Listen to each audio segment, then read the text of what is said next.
আমাৰ যোৱাকালি 2 তাৰিখে এটা ৰিপৰ্ট হৈছিলে, এফআইআৰ এখন দিছিলে।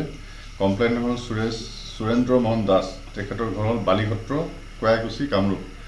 তেখেতে এখন কমপ্লেইন এখন দিছিলে যে আপোনাৰ 30 তাৰিখে তেখেতক লালমাটি গুৱাহাটীৰ পৰা মানুহ কেইজনে 5,000ত ভাড়া এটা লৈ তেখেতক লৈ আহিছিলে। কিন্তু যেতিয়া মানুহজনক লৈ আহিলে, তেখেতক 30 তাৰিখে লৈ আহিলে আমাৰ চৌধুৰী বজাৰ আউটপোষ্ট আণ্ডাৰ হয়। তাতে তেখেতে পানীজাতীয় বস্তু খুৱাই, নিচাজাতীয় বস্তু খুৱাই তেখেতক চেন্সলেছ কৰিলে। আৰু চেন্সলেছ কৰি তেখেতৰ গাড়ীখন লৈ গ'ল, মানুহজনক পেলাই থৈ।